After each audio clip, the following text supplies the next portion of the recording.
네, 감사합니다. 원래 8월부터 우리 큐티 본문으로 가던 것을 전환해서 사사기를 하려고 했었는데요. 사사기의 이야기 중에 마지막 에피소드가 오늘부터 시작되는 관계로 조금 당겨서 이 사사기 본문으로 2부 예배를 드립니다. 먼저 조금 간단하게 광고를 드리면 큐티 본문에 있는 내용들은 유튜브에 올라가져 있습니다. 그래서 여러분들이 함께 말씀을 듣길 원하는 분들은 유튜브 통해서 들으실 수 있습니다. 우리는 다시 사사기의 마지막 에피소드에 집중해서 살펴보면 좋을 것 같아요. 사사기 이제 마지막 이야기가 시작이 됩니다. 우리 17장, 18장 이야기는 어떤 미가의 집에 있었던 이야기인데 이 이야기와 더불어 사사 시대에 너무나 완악하고 잘못된 이야기가 쭉 흘러가는 기록들이지요. 오늘 본문은요, 아주 간단합니다.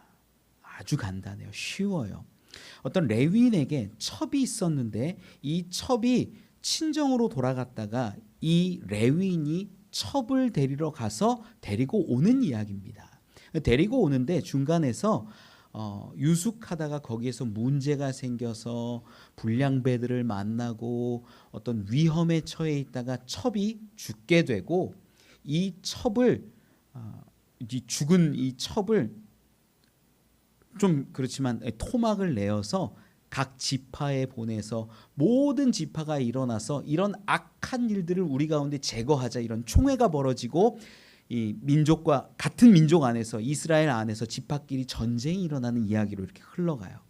그래서 한 개인의 문제 혹은 가정의 문제가 어떤 지파의 문제, 나라의 문제까지 이렇게 이어져 가는 모습들을 우리는 확인할 수 있게 돼요. 간단한 이야기 같지만 이 안에 수많은 의미들이 다 내포되어져 있습니다. 우리 말씀을 함께 읽고 또 은혜 나누어 보았으면 좋겠습니다. 우리 먼저 1절 말씀을 같이 한번 읽어볼까요? 우리 본문 1절입니다. 시작.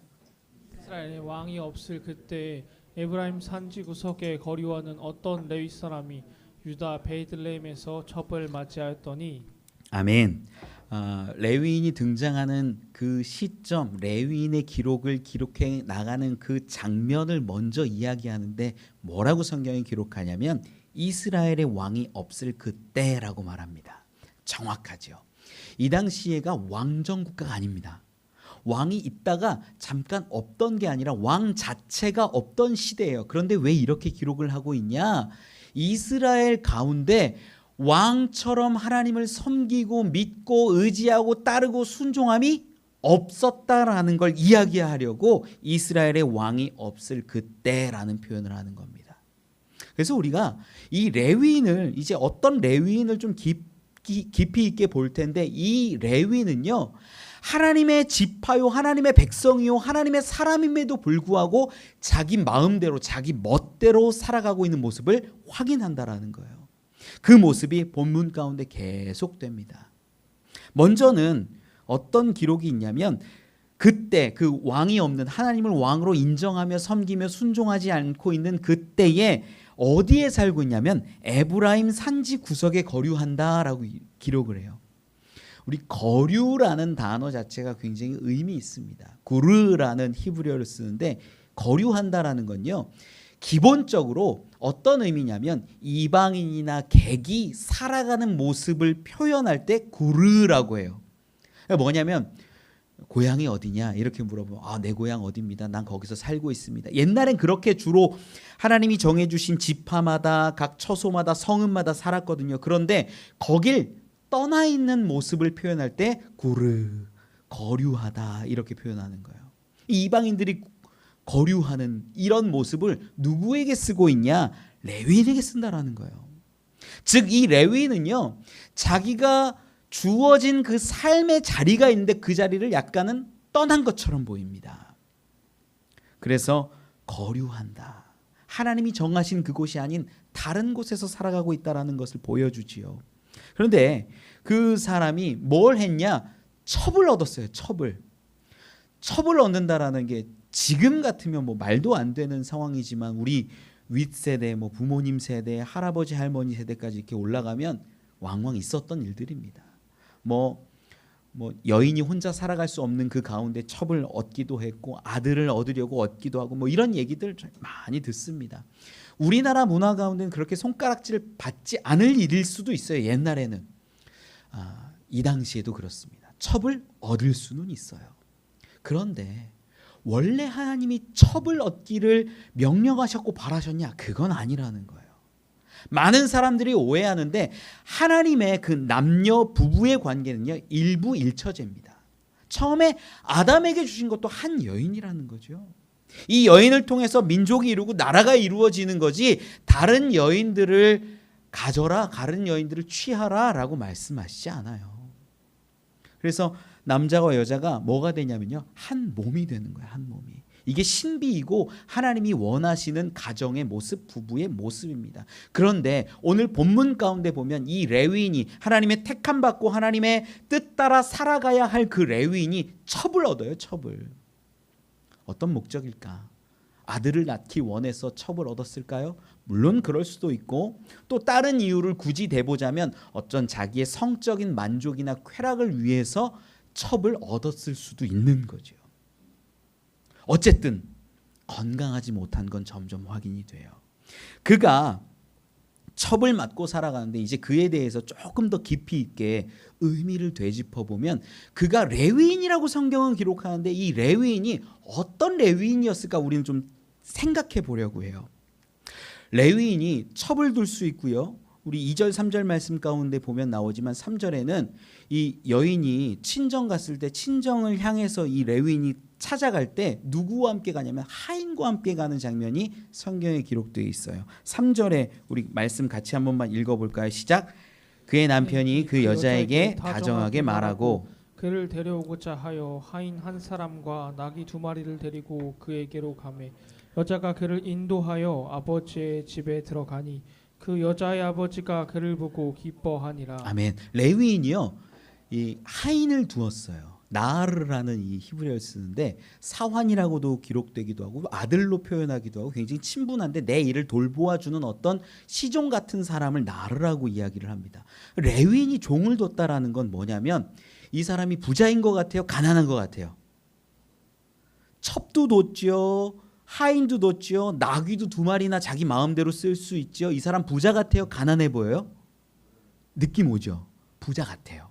첩도 마음대로 둘 수 있을 정도면 부유한 거죠.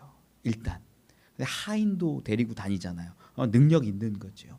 심지어 말씀을 조금 더 보면 우리 사사기 19장을 보고 있는데 20장에 딱 넘어가면 나중에 이 여인이 토막 내서 죽임당하고 각 지파마다 이렇게 가는 장면이 나와요. 그래서 뭐가 이루어지냐면 이스라엘 내에 총회가 세워져요. 사사기 20장 1절 말씀이 그 기록이거든요. 우리 사사기 20장 1절을 같이 한 번만 좀 볼까요? 시작. 이에 모든 이스라엘 자손이 단에서부터 브엘세바까지와 길르앗 땅에서 나와서 그 회중이 일제히 미스바에서 여호와 앞에 모였으니. 아멘.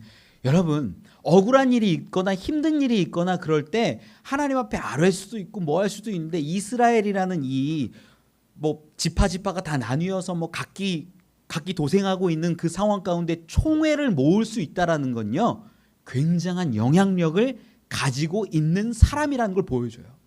각 지파마다 그 여인의 토막난 그 죽음을 보낼 수 있다라는 것도 굉장한 힘이 있다라는 거죠. 사람을 사든 하인을 부리든 어쨌든 그 11개 되는 그 지파마다 다 사람을 보내는 거 쉽지 않은 일입니다. 이제 조금씩 조각이 맞춰지는데 이 어떤 레위는요, 능력이 있는 것 같아요, 없는 것 같아요? 있는 것 같죠. 돈이 좀 있는 것 같아요, 없는 것 같아요? 있는 것 같죠. 그리고 자기 욕망대로 자기가 원하는 대로 살아가는 것 같아요, 아닌 것 같아요? 살아가는 것 같죠. 느낌이 오죠. 그래서 이 레위인에 대해서 학계에서는 학자들마다 의견이 분분하지만 많은 사람들이 일반적인 레위인보다는 제사장 계열의 사람으로 많이들 해석을 해요. 그리고 그 해석을 뒷받침해 주는 것 중에 하나가 이 어떤 레위인이 살았다라고 하는 곳이 어디냐면 우리 1절 말씀으로 다시 돌아와서 보면 에브라임 산지 구석에 거류했다라고 성경은 기록합니다. 우리 지도 하나만 좀 띄워주실 수 있을까요? 자, 보라색으로 약간 상단에 있는 보라색으로 이렇게 동그랗게 있는 지역이 에브라임 지역이에요. 지파가 지내는 곳이에요.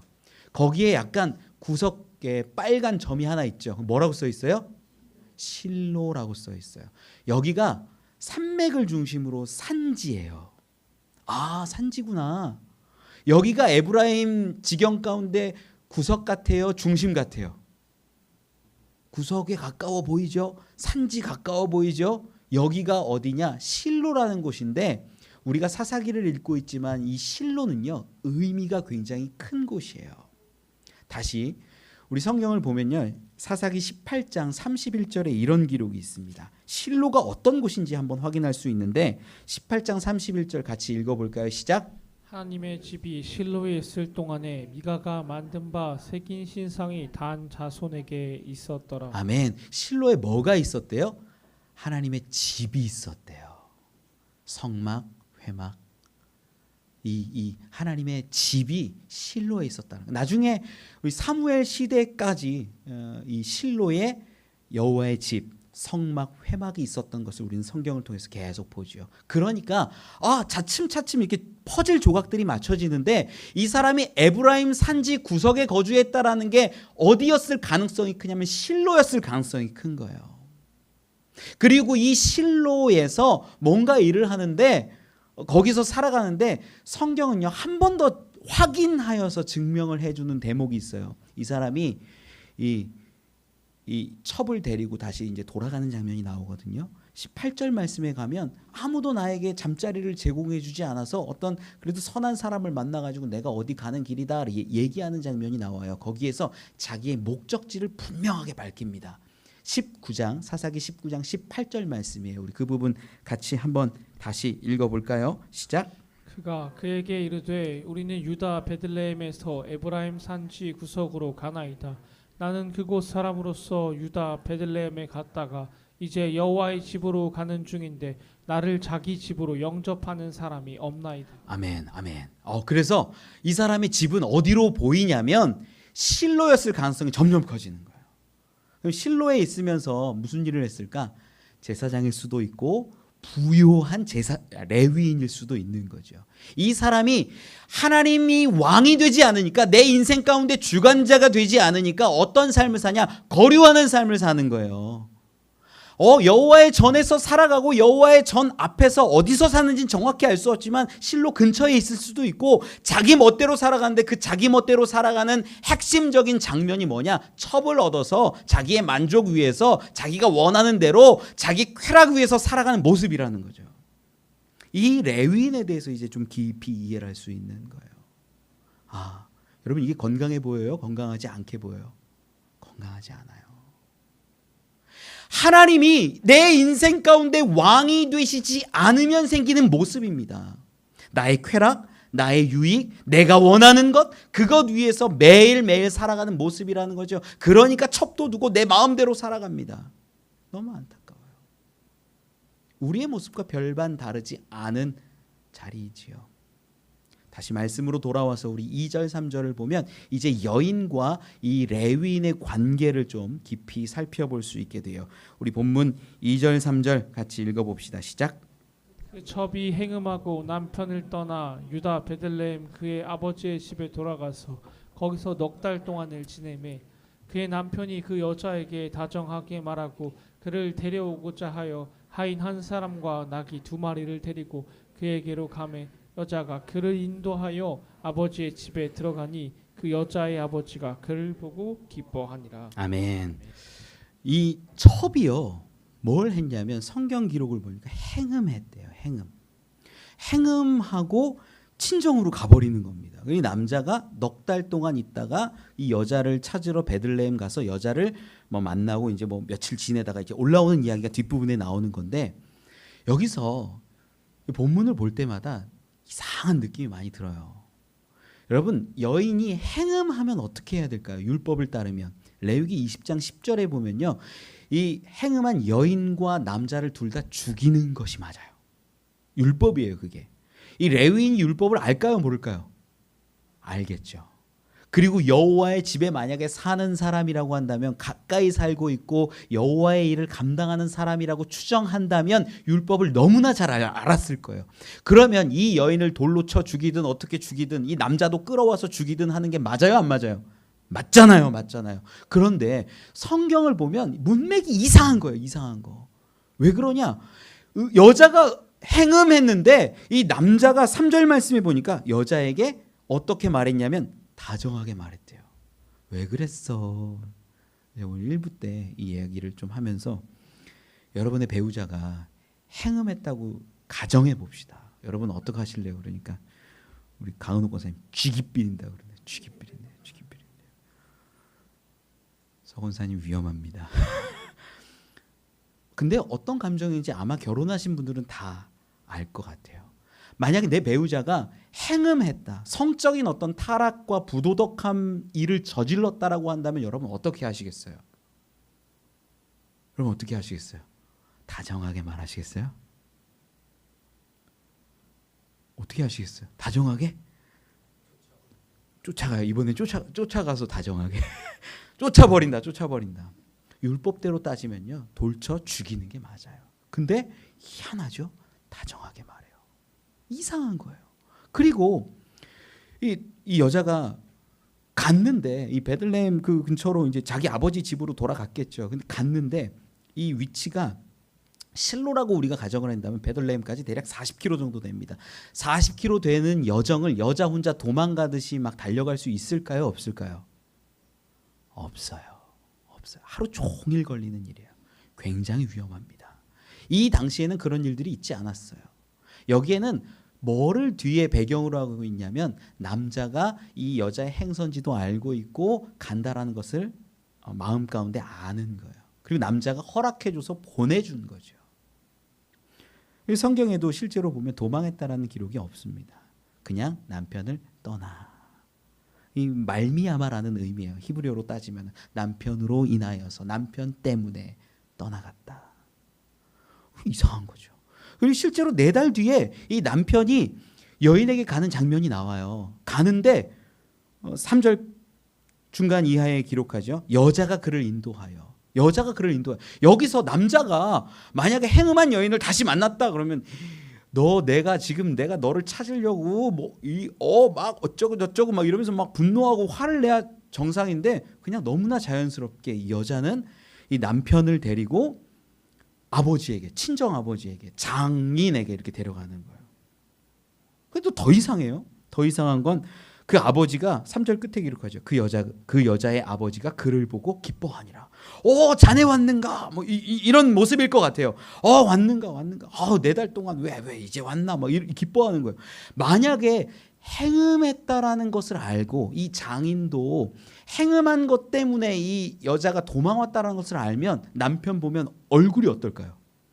막 미안하고 숨고 싶고 막 속상하고 미안한데 자네 왔는가? 막 이 모습이 맞잖아요. 근데 즐거워하는 거예요. 왔는가? 그럼 문맥으로 보세요. 문맥으로 뭔가 이상하죠. 여기 행음이라는 단어 한글 성경 가운데에서도 번역이 좀 아쉬운 부분들이 있어요. 행음이라는 단어가 히브리어 자나라는 단어를 써요. 이 자나라는 단어가 3가지 의미가 있습니다. 첫 번째는요, 성적인 부도덕함, 행음이에요. 음행이에요. 그러다 보니까 성경이 이렇게 기록한 것 같아요. 그런데 2번째 의미는 어떤 거냐면 이스라엘 가운데에서도 하나님을 버리고 우상을 섬기는 걸 자나라고 표현해요. 영적인 타락. 영어 성경에서도 이 부분을 unfaithful이라고 이야기해요. 믿음이 없었다. 실제로 이 부분이 그러니까 성적인 도덕적인 타락을 얘기하는 게 아니라 영어 성경 NIV를 보면 여기서도 믿음 없이 여자가 행했다라고 보는 거예요. 3번째 의미가 굉장히 중요한데 저는 이 3번째를 조금 더 지지하는 편입니다. 3번째 의미가 자나라는 단어에 뭐가 있냐면 혐오가 있어요. 분노가 있어요. 의미가 혐오와 분노. 이 여인이 남편에게 대해서 혐오하고 분노했을 가능성도 있는 거예요. 실제로 히브리어 가운데 이 성경을 보면은 여기 우리 한글 성경에 번역되지 않은 부분이 하나 있어요. 알라 아이우라는 단어가 번역이 빠졌는데 남편에 대해서라는 거예요. 뭐냐면 그 행음을 했는데 남편에 대해서 행음을 했다라는 거예요. 이 문맥이 이상하죠. 오히려 자연스럽게 가려면 남편에 대해서 믿음 없었다. 혹은 남편에 대해서 혐오하거나 분노했다. 이게 더 자연스러운 번역이 돼요. 실제로 새번역 성경을 보니까 여기 2절 말씀을 어떻게 번역했냐면 그러나 무슨 일로 화가 난 그 여자는 그를 떠나 유다 땅의 베들레헴에 있는 자기 친정집으로 돌아가서 넉 달 동안이나 머물러 있었다. 이게 우리나라 새번역 성경으로 번역한 부분이에요. 화가 났다는 거예요. 화가 났다는 거예요. 분노했다는 거예요. 왜 분노했을까? 왜 분노했을까? 첩이라는 이 상황을 생각해 보면 좀 이해할 수 있어요. 이 정상적인 부부의 관계는 처입니다. 이 여자를 뜻하는 히브리어가 단어가 여러 가지가 있지만 이 첩이라는 필레게시라는 이 단어는요. 법적인 의무와 책임을 질까요? 안 질까요? 안 져요. 안 져요. 남편이 이 여자랑 헤어질 때 버릴 수도 있어요. 원래 처는 어떻게 하냐면 모세의 율법에 근거해서 이혼 증서를 써주게 돼 있어요. 써줘야만이 혼인관계가 끝나고 여자를 내보낼 수 있는 건데 이 여자를 첩 같은 경우에 그냥 내보낼 수도 있는 거예요. 법의 어떤 보호를 받지 못하는 상황 가운데 있는 거예요. 그럼 이 여자가 어떤 대우를 받았을지 우리가 상상을 해보면 이건 여기서부터는 제 생각이에요. 제 상상이에요. 이 집에서 처는 따로 있고 첩으로 지내는데 구박받고 멸시받고 힘들고 눈물 나고 어려운 거예요. 나 왜 먹을 건 안 줍니까? 나 왜 이렇게 대우받아야 됩니까? 나 이렇게 왜 이렇게 속상합니까? 혐오하고 분노하고 화를 냈어요. 누구에 대해서? 남편에 대해서. 그러면 어떻게 되는 거예요? 다정한 말로 얘기하는 거예요. 아이 그러지 마. 미안해. 여러분 이렇게 보는 게 성경의 문맥도 맞고 새번역 성경도 맞다라는 거예요. 그래서 저는 이 부분이 너무 아쉬웠어요. 제가 이 이야기를 왜 이렇게 약간 거품 물고 하냐? 이 번역의 역사 가운데에 있어서도 여성을 너무나 비하하거나 잘못 해석하는 일들이 성경 가운데 너무 많다라는 거예요. 이 이야기를 꼭 하고 싶었던 건 성경이요. 여자들을요 첩으로 막 이렇게 막 너무나 자연스럽게 이해하고 여자들이 뭐 분노하면 은행하는 거라고 얘기하고 이렇게 해석하는 모습들이 저는 좀 속이 상해요. 아닙니다. 제가 보기엔 적어도 이 부분은 새번역의 번역 기자들처럼 이 여인이 너무 불합리한 대우를 받고 속상하고 힘들어서 분노하고 혐오하고 남편에게 따졌다가 속상해서 떠나갔고 남편이 그걸 용인했고 그렇게 넉 달 동안 그 베들레헴의 자기 집에 있었던 것으로 보는 게 더 합리적이라는 거죠. 성경을 볼 때 여러분들 그래서 우리 개역개정 성경 보지만 다른 번역의 성경들도 보고 무엇이 정말 하나님의 의도인지 뜻인지 이런 것들을 자꾸 찾아가면 여러분의 마음이 더 하나님의 뜻에 가까워질 줄 믿습니다. 말씀을 다시 돌아와서 계속 보죠. 4절로 우리 9절까지 말씀인데요. 같이 한번 읽어볼까요? 4절로 9절 시작. 그의 장인 곧 그 여자의 아버지가 그를 머물게 하매 그가 3일 동안 그와 함께 머물며 먹고 마시며 거기서 유숙하다가 넷째 날 아침에 일찍 일어나 떠나고자 하매 그 여자의 아버지가 그의 사위에게 이르되 떡을 조금 먹고 그대의 기력을 돋운 후에 그대의 길을 가라 하니라. 두 사람이 앉아서 함께 먹고 마시매 그 여자의 아버지가 그 사람에게 이르되 청하노니 이 밤을 여기서 유숙하여 그대의 마음을 즐겁게 하라 하니 그 사람이 일어나서 가고자 하되 그의 장인의 간청으로 거기서 다시 유숙하더니 다섯째 날 아침에 일찍 일어나 떠나고자 하매 그 여자의 아버지가 이르되 청하노니 그대의 기력을 돋우고 해가 기울도록 머물라 하므로 두 사람이 함께 먹고 그 사람이 첩과 하인과 더불어 일어나 떠나고자 하매 그의 장인 곧 그 여자의 아버지가 그에게 이르되 보라 이제 날이 저물어 가니 청하건대 이 밤도 유숙하라. 보라 해가 기울었느니라. 그대는 여기서 유숙하여 그대의 마음을 즐겁게 하고 내일 일찍이 그대의 길을 가서 그대의 집으로 돌아가라 하니. 아멘. 내용은 굉장히 긴데 간단해요. 뭐냐면 다섯째 날 동안에 이 장인이 사위를 위해서 잔치를 베풀었다라는 이야기예요. 셋째 날까지는 한 줄로 기록합니다. 3일 동안 그와 함께 먹고 마시고 머물고 거기서 유숙하고 지냅니다. 이스라엘의 이 잔치 문화는 기본 3일이에요. 기본 3일. 3일 동안 첫째 날은 보통 안부 묻고 잘 지냈냐, 건강하냐, 사돈의 팔촌은 괜찮으냐 막 이런 거 막 묻고 그러다가 둘째 날에 또 즐겁게 행복하게 막 지냅니다. 셋째 날에 비로소 이 실제 내용이 나와요. 우리 에스더 같은 경우, 작년에 봤던 에스더 같은 경우에도 세 번째 날에 이르러서 에스더 왕에게 이제 진짜 이야기를 막 간청한 이야기 나오잖아요. 그러니까 3일 잔치는요 기본이에요, 기본. 3일 정도 묵을 생각도 했을 거예요. 그런데 셋째 날이 끝나고 넷째 날 일찍이 출발하려고 하는데 장인이 잡아요. 더 먹고 가, 더 쉬고 가. 근데 거기서 머물고 먹습니다. 저녁쯤 되니까 하루 더 머물러도 되잖아. 여기 베들레헴에서 실로까지 가려면 거의 40km에 하루 종일 가야 돼. 이 밤인데 어딜 가려고 그러나. 넷째 날에 더 쉬고 가게. 네, 그럴까요, 장인어른? 먹고 마시고. 다섯째 날이 됩니다. 아침에 일찍이 떠나가려고 하는데 거기서 또 잡는 거예요. 또 잡는 거. 또 먹고 가, 쉬고 가. 먹고 쉬어요. 저녁 때가 가까워져요. 성경에 보니까 9절 끝에 9절 중간에 보라 이제 날이 저물어 가니 기록하잖아요.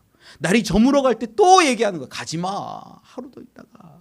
근데 여기서 이야기하는데 그 간청하는 모습을 두고 10절 말씀에는 어떻게 기록을 하냐면 10절 말씀 같이 읽어볼까요? 시작. 밤을 지내고자 하지 아니하여 일어나서 떠나 여부스 맞은편에 이르렀으니 여부스는 곧 예루살렘이라. 안장 지은 낙이 2마리와 첩이 그와 함께 하였더라. 아멘. 그 사람이 밤을 지내려고 안 했다는 거예요. 여러분, 자 보세요. 일반적으로 생각이 있고 지각이 있는 사람들이면 먼 길을 떠날 때 아침 일찍 출발하는 게 맞아요? 밤 늦게 출발하는 게 맞아요? 여러분, 지금 자동차 시대고 뭐 헤드라이트 잘 켜지고 뭐 가로등 잘 있으니까 그렇죠. 지금 이때 그게 있어요, 없어요? 없잖아요. 낙이 타고 가야 돼요. 낙이 타고 가야 돼요. 여자와 함께 가는데 막 달려가겠어요? 아니에요. 천천히 뚜벅뚜벅 걸어가는 거예요. 하루 종일 걸려요. 그럼 밤에 출발하는 게 맞아요? 아침에 출발하는 게 맞아요? 아침에 출발하는 게 맞잖아요. 넷째 날에도 아침 일찍 출발하려고 했고 다섯째 날에도 아침 일찍 출발하려고 했어요. 번번이 장인의 그 만류 때문에 거기 머물렀던 거예요. 그런데 중요한 건요, 여기서 다섯째 날 밤에 왜 출발했는가요? 다섯째 날 밤에 더 이상 여기서 밤을 지낼 수 없습니다. 가야 됩니다. 라고 해서 꾸역꾸역 출발을 하는 장면을 우리는 생각해야 되는 거예요. 여러분, 성경은요, 그냥 눈으로 글씨라고 읽지 마세요. 왜 이렇게 기록했을까를 이걸 따져 물어야 돼요.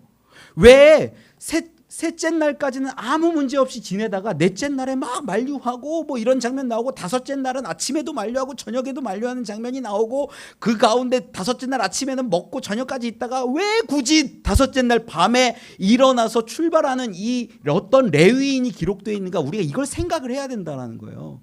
그래서 생각을 하면서 성경을 보면 왜 그럴까 이 의문을 품게 되고 이 의문 가운데 뭐가 풀려내면요, 뭐랄까, 진주를 얻은 것 같은 그 기쁨을 얻게 되는 거예요. 이 사람이요, 왜 출발했는가 우리가 생각해 보면 다시 사사기 19장 18절 말씀을 보면 돼요. 사사기 19장 18절 말씀 같이 한 번만 읽어볼까요? 시작. 우리는 유다 베들레헴에서 에브라임 산지 구석으로 가나이다. 나는 그곳 사람으로서 유다 베들레헴에 갔다가 이제 여호와의 집으로 가는 중인데 나를 자기 집으로 영접하는 사람이 없나이다. 아멘. 지금 밤에 출발을 하다 보니까 중간쯤에 어디서 묵어야 되는 상황이 된 거예요.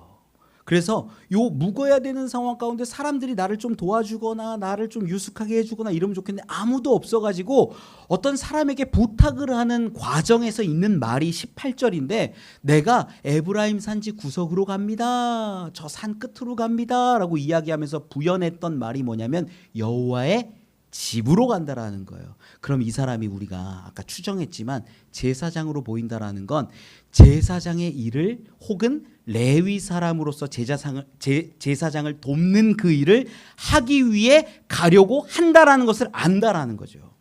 어떤 이야기인지 이해가 가시죠? 즉 우리가 어디서 5일 동안 6일 동안 먹고 마시고 놀다가도 야 주일은 지켜야지 라는 마음으로 돌아오는 길이라는 거예요. 느낌이 이해가 가세요? 목사님이 어떤 목사님들은 그러시더라고요. 막 낚시 좋아하시는 분, 등산 좋아하시는 분, 골프 좋아하시는 분 막 이렇게 다니시고 뭐 낚시도 하고 골프도 하고 막 이렇게 하다가 토요일이 되면 주일을 지켜야지 하고 돌아오는 그런 거예요. 느낌 오세요? 지금 여러분 제가 한 가지 여쭐게요. 이 레위인 하나님의 사람이고 하나님께서 붙잡고 계시고 구별하셨고 성별하셨고 혹은 제사장이라면 하나님께 제사를 드려야 되는 그 사람의 모습이요 거룩해 보여서 세속적으로 보여요. 세속적으로 보여요. 문제는 그거예요. 왜 성경이 이렇게 기록하고 있는가를 알아야 되는데 하나님의 사람이라고 이야기하는 그 자들이 5일 동안 뭐를 가지고 사는 거예요? 자기를 위해서, 자기 쾌락을 위해서 여인 데려오려고 그렇게 지냈음을 낱낱이 드러내고 있는 장면이라는 겁니다. 여러분, 이 어떤 레위인이 장인한테 갔을 때 이 첩과 다시 부부 관계를 가졌을까 안 가졌을까? 전 가졌을 것 같아요. 왜? 첩이라는 존재 자체가 여러분 이 레위인이 이 첩을 정말 내 몸같이 사랑한 것 같진 않아요. 왜 그러냐? 나중에 보면 이 불량배들을 만나가지고 큰 소동이 벌어질 때 이 레위인이 이 첩을 내어주는 거예요. 니네 마음대로 해라. 그래서 윤간을 당하고 거기서 죽게 되는 거거든요. 정말로 사랑했다면 그렇지 못하죠. 내가 차라리 죽임을 당하지. 내 몸처럼 사랑하는 모습은 절대 아닌 것 같아요. 근데 이 레위인의 모습들을 보면 자기의 쾌락과 자기의 만족과 자기를 위해서 그렇게 살아갔는데 그렇게 5일 동안 지내다가 날이 너무 저물었네. 지금 안 가면 결코 안식일을 지킬 수 없고 안식일에 제사장의 일을 할 수 없고 하나님께 제사를 드릴 수 없으니 빨리 가야겠다라고 여겨서 밤 늦게라도 출발한 것으로 보이는 거예요. 여러분 근데 이게 너무나 가슴 아파요. 목회자들 지금 제가 얘기를 해서 뭐 골프 치고 뭐 낚시하고 등산했다라고 이야기 드리는데요. 여러분 목회자가 대단한 게 아니라 목회자만 레위인이고 제사장인 것이 아니라 우리는 다 거룩한 제사장인 줄 저는 믿습니다. 그리스도인이라는 건 뭐냐면요. 하나님을 왕으로 인정하고 섬기고 따르는 사람들인데 그러한 사람들의 삶은요. 매일 매 순간이 하나님께 드려진 삶이어야 되는 거예요. 그런데 이 어떤 레위인처럼 우리는 살고 있는 게 문제라는 거예요. 하루는 나를 위해서, 하루는 내 만족을 위해서, 하루는 내 욕망을 위해서 그렇게 시간을 보내고 살다가 주일날 교회는 가야겠다라고 이 자리에 옵니다. 여러분 그 사람의 걸음이 거룩해 보입니까? 세속적으로 보입니까? 세속적일 수밖에 없다라는 거예요. 목회자든 성도든 내가 살아가고 있는 자리의 모습이 너무나 중요한 건데 이걸 하나님 앞에 온전히 살아내지 못하고 있다가 주일날만 교회에 오면 하나님이 은혜 주고 하나님이 복 주고 하나님이 구원해 주실 것이라고 생각하는 그것 너무나 잘못된 거예요. 여러분 왜 이렇게 기록했는지 4절에서 10절까지 왜 세상 사람들이 만류하고 세상 사람들이 유혹하고 세상 사람들이 말하면 그것에 빠져서 지내다가 내 맡은 소임이 이거지라고 탁 깨달아서 오는 여러분 지금 이 레위인을 칭찬하는 얘기가 아니죠. 그래도 자기 맡은 소임 잘했으니 잘했다. 교회 왔으니 주일날 예배 드렸으니 잘했다. 이걸 칭찬하는 얘기가 아닙니다. 정말 큰 문제는요. 내 삶의 자리에서 6일 동안 하나님과 함께 살아가고 있느냐 하나님의 영광을 생각하며 살아가고 있느냐 이걸 바라보라는 거예요. 이스라엘의 왕이 없으므로 하나님이 왕이 안 되니까 자기를 위해서 살아가는 모습이 계속 되었다라는 걸 꼬집고 있다라는 거예요. 여러분 이 말씀이요 우리 가운데 막 새겨져야 돼요. 그래서 10절 말씀 가운데 보면 10절 말씀 다시 한 번만 좀 띄워주시고 읽어볼까요? 시작. 그 사람이 다시 밤을 지내고자 하지 아니하여 일어나서 떠나 여부스 맞은편에 이르렀으니 여부스는 곧 예루살렘이라 안장 준 낙이 2마리와 첩이 그와 함께 하였더라. 너무나 안타까운 거예요. 겉으로 형식적으로 내가 더 이상은 못 놀겠다. 내가 더 이상은 내 만족과 유익과 쾌락을 위해서 있을 수는 없겠다라고 해서 돌아와요. 결코 이 자리가 하나님의 집에 가는 그 자리가 아름답지 않은 것처럼 보여요. 그게 우리의 모습이라는 겁니다. 말씀을 좀 맺겠습니다. 어떤 분이 그런 질문을 하시더라고요. 하나님이 우리에게 주신 날들이 엿새가 있으니까 엿새 동안은 내 마음대로 내 뜻대로 내가 원하는 대로 열심히 살다가 주일날 하나님께 나와서 하나님께 온전히 드리면 되는 거 아닌가요? 막 이런 질문을 해요. 가슴이 너무 아픈 거예요. 가슴이 너무 아파요. 여러분 그렇게 여기세요? 주의 날은 주의 것이고 나머지 6일은 내 것이라고 여기십니까? 죄송한데 아니에요.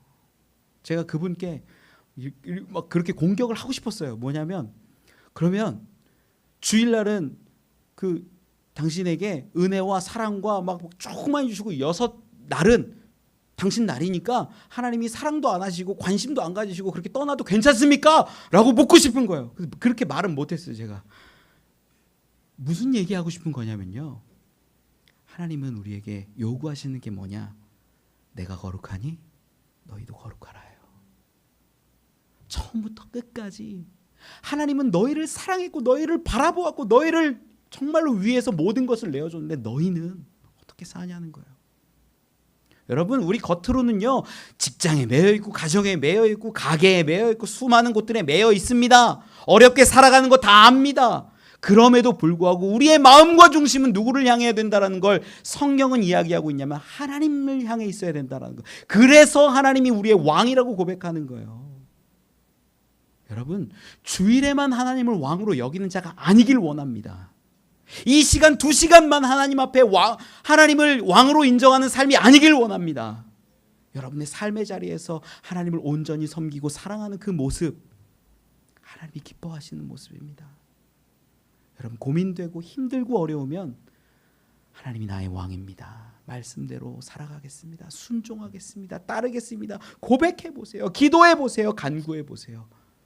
이겨낼 힘과 능력을 주실 줄 믿습니다. 그러한 저와 여러분 우리 되시길 간절히 축원합니다.